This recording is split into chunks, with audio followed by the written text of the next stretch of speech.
유럽연합은 7월 23일 러시아에 대한 21번째 제재 패키지를 승인했으며, 이는 지난 4년간 가장 많은 신규 제재 대상자를 포함한 최대 규모의 패키지가 되었습니다.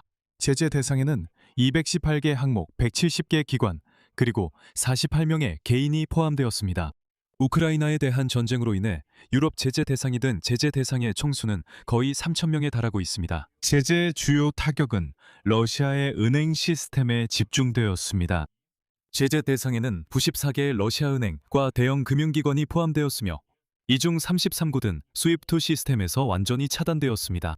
또한 모스크바 증권거래소, 즉 이 나라의 거래 주체기관 자체와 셰레메티예보 공항, 그리고 추가로 3개의 지역공항도 포함됩니다.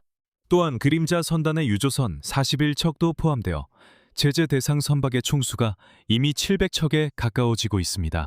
하지만 다음 날인 7월 24일, 분석가들이 전혀 예상하지 못했던 일이 일어났습니다.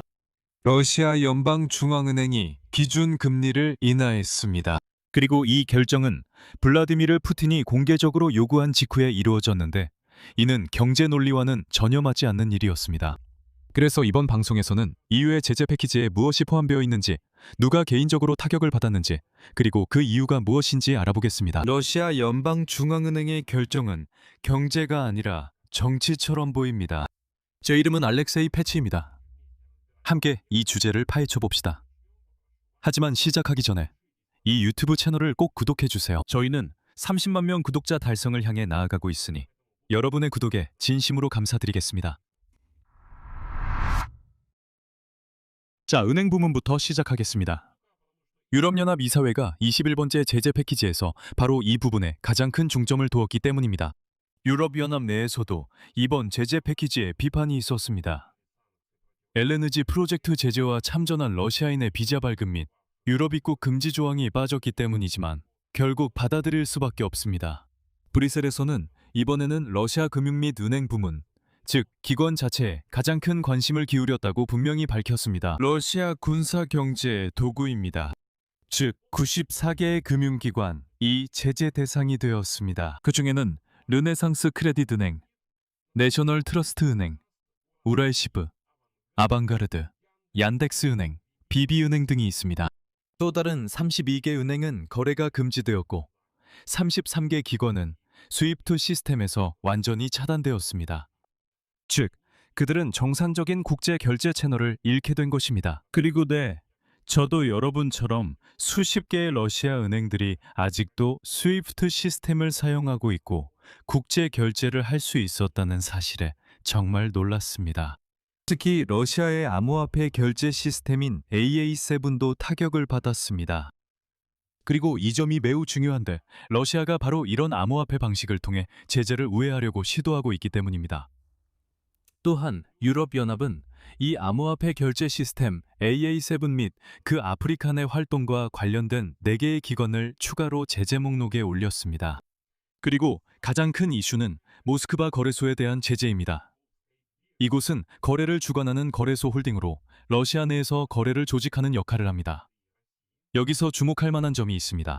제재 발표가 갱신된 당일, 모스크바 거래소 자체의 주가는 약 1.2% 상승했습니다. 즉, 러시아 시장은 일부러 아무 일도 없었던 것처럼 행동했습니다. 당신들의 제재가 오히려 우리에게 이득이 된다는 식이었죠. 다음으로 원자재와 운송 부문도 제재가 꽤 촘촘하게 적용됐습니다. 석유 산업과 관련해서 브뤼셀은 3개의 러시아 정유 공장과 벨라루스의 1개 정유 공장을 제재 목록에 포함시켰습니다.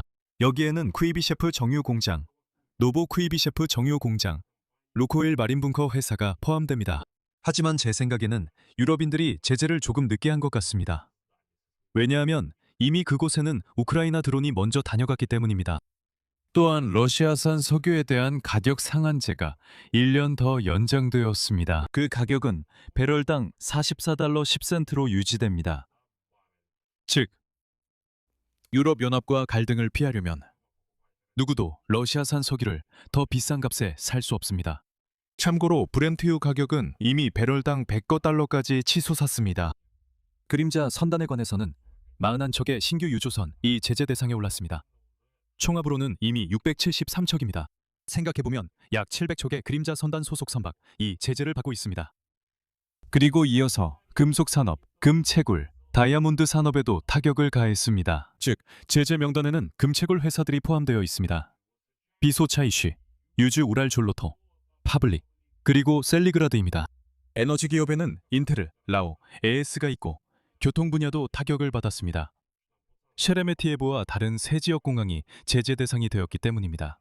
제재 패키지에는 솔직하게 말해야 할 양보도 포함되어 있습니다. 모든 것이 물론 보기에는 좋아 보이지만 여기서 예상치 못한 곳에서 문제가 생겼습니다. 사실 21번째 제재 패키지에는 러시아산 액화 천연가스를 제3국으로 해상 환적하는 것을 앞으로 12개월 동안 계속 허용하는 예외 조항이 여전히 남아 있습니다. 정말 충격적이네요. 로이터 통신 소식통에 따르면 유럽연합 국가들은 이 결정으로 그리스와 연대감을 보였다고 합니다. 그리스 선주들이 이로 인해 꽤 많은 수익을 올리고 있기 때문입니다. 이 타협으로 21번째 제재 패키지 합의가 이루어졌습니다. 이해가 안 되셨다면 지금부터 설명드리겠습니다. 그러니까 러시아인들이 자신들의 불법 액화 천연가스를 유럽 항구로 운송하는 겁니다. 그리고 그곳에서 다른 탱커선으로 옮겨 실어서 제3국에 판매합니다. 즉, 형식적으로는 유럽이 이 LNG를 구매하지 않지만 바로 유럽 항구에서 그것을 다른 탱커선에 옮겨 싣고 추가 판매를 위해 넘기는 겁니다. 그리고 그리스는 이로 큰 수익을 얻고 있습니다. 그리고 우르술라 폰데어라이에는 이렇게 말했습니다. 우리는 러시아 군인들의 유럽연합 입국을 공식적으로 금지하는 방향으로 중요한 한 걸음을 내디뎠습니다. 그녀는 자세한 내용을 밝히지 않았지만 이것도 양보입니다. 처음에 그녀는 2022년 2월 24일 이후 군 복무를 한 모든 러시아인들의 입국을 금지할 것을 제안했다는 점을 상기시켜드립니다. 하지만 이탈리아와 프랑스가 의문을 제기했습니다. 그들은 이것이 러시아인들의 입국 전면 금지로 이어질 것이라고 생각했습니다. 사실 그게 나쁠 건 없겠지만요. 하지만 프랑스와 이탈리아는 반대하며 우리에겐 러시아인들이 어쨌든 필요하다고 했습니다. 결국 금지는 없지만 그 방향으로 나아가는 조치가 있었습니다. 우르줄라 폰 데어라이엔이 이렇게 말했습니다. 공식적인 금지로 가는 중요한 단계를 밟았다. 하지만 실제 금지는 없습니다. 이제 개인 제재 목록입니다. 그리고 여기서 우리에게 따로 기쁜 소식이 있습니다. 즉, 제재 목록에 블라디미르 메딘스키, 블라디미르 푸틴의 보좌관이자 우크라이나와 협상을 진행했던 바로 그 사람이 포함되었습니다. 2025년에 그는 터키에서 열린 협상에서 러시아 대표단을 이끌었습니다. 올해 2월에는 제네바 협상에서 모스크바를 대표했습니다. 그리고 유럽연합이 메딘스키에 대한 제재를 정당화하면서 내놓은 표현은 다음과 같습니다. 인용하겠습니다. 메딘스키는 러시아 정부 선전의 핵심 인물입니다. 그는 우크라이나를 러시아 세계의 일부로 묘사하는 교과서의 저자입니다. 그리고 이제 메딘스키는 유럽연합 국가들의 입국이 금지되었고 유럽연합 내에 있는 그의 모든 자산은 동결됩니다. 그 외에도 제재 명단에는 러시아 스포츠부 장관 미하일 덱텔료프, 가즈프롬 미디어 대표 알렉산드르 주코프, 러시아 철도 사장 올렉 벨로조로프, 러시아 중앙은행 부총재 세르게이 벨로프, 사업가 미하일 구체리에프, 가수 아르톰 알렉산드르 마샬, 러시아 올림픽위원회 회장 스타니슬라프 포지냐코프 등이 포함되어 있습니다. 그리고 마침내 별도로 제재 명단에 추가된 인간 쓰레기, 이 러시아의 악재 로만 데무르치에프 장군도 있습니다. 성이 왜 저래? 역겹다.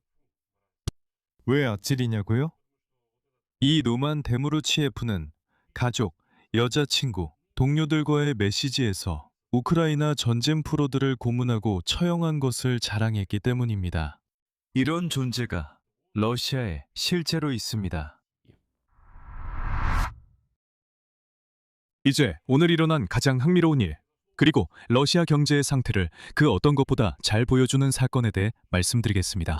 7월 24일 러시아 중앙은행 이사회는 기준금리를 25 베이시스 포인트 인하하여 연 14%로 조정했습니다.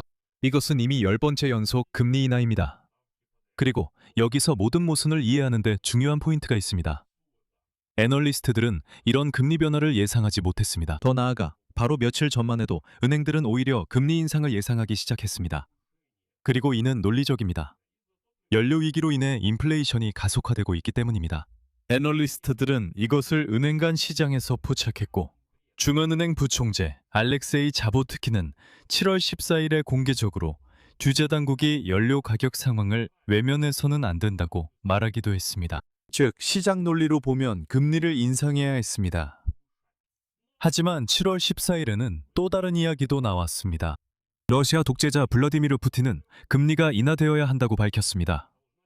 그리고 그는 경제 법칙 따위는 신경 쓰지 않았습니다. 그리고 열흘 후 중앙은행은 시장의 모든 기대와는 달리 금리를 인하했습니다. 이때 규제 당국의 설명은 꽤 이상하게 들렸습니다. 그들은 경제는 엉망이지만 금리는 인하한다고 말합니다. 다음은 인용문입니다. 러시아 중앙은행은 인플레이션 기대치가 상승했다고 인정합니다. 6월과 7월에는 연료 가격 상승 등으로 인해 현재 물가 상승이 가속화되었습니다. 1분기에는 경제가 다소 완만한 속도로 성장했으며 기업들은 향후 수요와 생산에 대한 기대치를 크게 낮췄습니다. 일부 산업에서는 생산 능력이 일시적으로 축소된 점도 별도로 언급되었습니다. 이것은 관료적인 표현을 풀어서 말하면 우리가 공장과 정유시설을 타격한 결과입니다.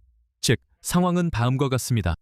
물가가 치솟고 생산은 감소하며 기업들은 미래 수요를 믿지 않는데도 금리는 계속 인하되고 있습니다. 블라디미르 푸틴이 그렇게 말했기 때문입니다. 러시아 중앙은행의 다음 회의는 9월 11일로 예정되어 있으며 그때 선거를 앞두고 금리를 다시 인하할 것입니다. 요컨대 이제 러시아 중앙은행의 금리는 더 이상 경제의 실제 상태를 보여주는 지표가 아닙니다. 왜냐하면 블라디미르 푸틴의 명령으로 금리를 인하하고 있기 때문입니다. 모든 논리와 상식에 반해서 말이죠.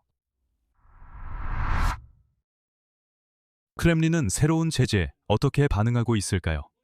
오늘 크렘린 대변인 피스코프는 러시아 은행들에 대한 제재를 늘 해오던 압박이라고 불렀습니다. 러시아의 EU 상주 대표부는 모스크바가 보복 조치를 준비 중이라고 밝혔고 전통적으로 유럽이 더 큰 피해를 입을 것이라고 경고했습니다. 하지만 흥미로운 점은 러시아의 위협 중에 중국이 이번 제재에 예상치 않게 반응했다는 것입니다. 제 생각에 중국인들은 이제 더 이상 러시아를 완전히 지탱하려 한다는 사실조차 숨기지 않는 것 같습니다. 그리고 오늘 중국은 유럽연합이 러시아에 대해 제재를 가한 것에 대한 대응으로 유럽 기업들에 제재를 가했습니다. 로이터 통신에 따르면 베이징은 라이언 메탈과 폴란드의 비고 포토닉스를 포함한 EU 소속 14개 기업에 대해 이중 용도 상품의 공급을 금지했습니다. 중국에서는 이번 조치가 러시아 군수 산업을 지원한 중국과 홍콩 기업들이 포함된 유럽연합의 21번째 제재 패키지에 대한 대응임을 분명히 밝혔습니다. 그러니까 꽤 흥미로운 구조가 되는 거죠. 그렇죠? 유럽이 러시아를 압박하자 중국이 대신 유럽을 처벌합니다. 러시아가 더 이상 직접 할 수 없기 때문입니다. 이 모든 것에서 우리에게 어떤 의미가 있을까요? 한번 살펴봅시다. 21번째 제재 패키지는 러시아가 정말 아파하는 부분을 겨냥하고 있습니다. 스위프트에서 33개 은행이 한 번에 차단되고 모스크바 거래소와 암호화폐 시스템 AA7까지 타격을 받아 석유 결제도 복잡해졌습니다. 모든 우회 경로들도 마찬가지입니다. 게다가 그림자 선단에 41척의 유조선도 있습니다. 이는 우리 우크라이나 드론이 실제로 하는 일에 더해지는 직접적 압박입니다. 그림자 선단의 유조선을 공격 중입니다. 하지만 진짜로 주목할 만한 것은 물론 다른 점입니다. 제재는 외부의 압력입니다. 그리고 러시아 연방중앙은행의 금리 결정은 이미 내부적인 진단입니다. 중앙은행이 자기 논리와 시장의 기대를 거스르면서 정치적인 요구에 따라 금리를 인하할 때입니다. 연료 위기로 인해 인플레이션이 가속화되고 있는 상황에서 이런 일이 일어난다는 것은 금융규제기관의 독립성이 이미 오래전에 끝났다는 뜻입니다. 그리고 금리를 인플레이션이 아니라 블라디미르 푸틴이라는 난쟁이의 욕망이 결정하는 경제는 결국 우리가 이미 보고 있는 상황에 이르게 됩니다. 텅 빈 주유소, 불타는 창고, 러시아에서의 자본 도피 등등. 하지만 서류상으로는 경제가 번영하는 것처럼 보입니다. 정말 번영해서 금리도 쉽게 내릴 수 있을 정도입니다. EU의 제재가 이 과정을 물론 가속화하고 있습니다. 우리의 드론들도 이 과정을 매우 효과적으로 가속화하고 있습니다. 그리고 이런 연계가 러시아인들에게 계속 압박을 가해야 한다고 생각합니다. 여기서 말을 줄이겠습니다. 여러분의 의견과 결론을 이 영상 아래 댓글로 남겨주세요. 채널 구독과 알림 설정, 그리고 좋아요도 잊지 마세요. 이 유튜브 채널의 활동을 지원하고 싶으시다면 정말 감사하겠습니다. 영상 설명에 있는 링크와 계좌 정보를 통해 어떤 방식으로든 후원하실 수 있습니다. 오늘은 여기까지입니다. 몸 조심하세요. 모두 안녕히 계세요.